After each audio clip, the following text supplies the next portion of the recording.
بيت الحلواني، المكان ده موجود في درب سعادة، والعنوان والأرقام هتلاقيها تحت في أول كومنت. النهاردة أنا صورت لكم الحاجات دي عشان الناس اللي هاوية الحاجات دي والناس اللي عايزة تبدأ مشاريع.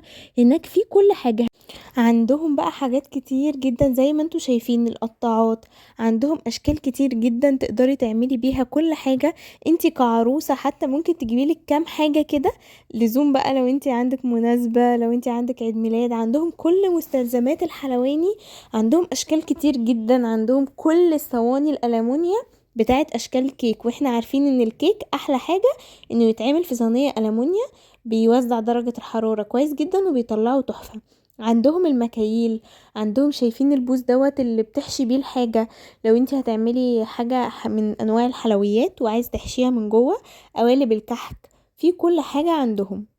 شايفين دي اللي انتي بتسوي بيها الكيك من بره عشان يبقى شكله منمق كده ومفروض كله قد بعضه، ما يبقاش فيه حاجات داخله وخارجه منه.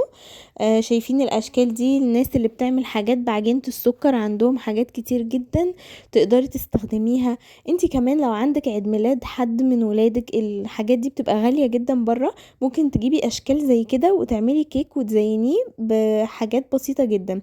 شايفين السرنجة دي برضو بتحقني بيها الحاجة بالاطعام اللي انتي عايزاها.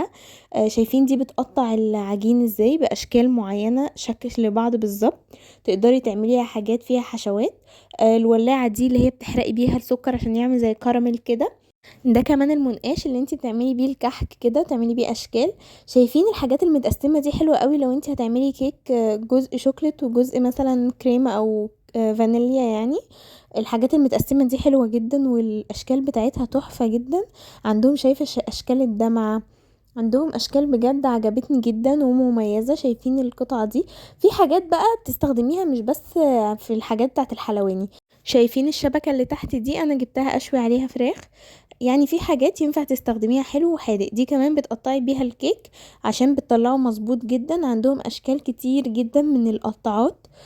شايفين القمع ده اللي بيستخدم في كيس الحلواني، او كيس الحلواني.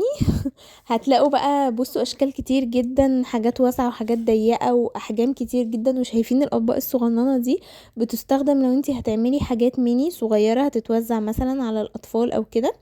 وبتستخدم حاجات كتير، الحاجات دي بتستخدم حلو وحادق على فكرة، مش شرط بس حلو. شايفين بقى القوالب اللي عندهم مميزة جدا وجميع الأحجام. ممكن تبقي شايفة الحاجات دي على الانترنت وتبقي مش عارفة هي بتتباع فين. بس حرفيا هم عندهم كل حاجة لو انت عايزة تبدأي تعملي مشروع. لو انت حتى في بيتك وعايزة تجيبي كام حاجة كده تعملي بيها حاجات مميزة ومبهرة، ولو انت رايحة عند حد تقدمي لهم منها، حرفيا هتفرق جدا. كمان انت ممكن تجيبي شوكولاتة وتعمليها في البيت بالاشكال دي كلها وتزيني بيها.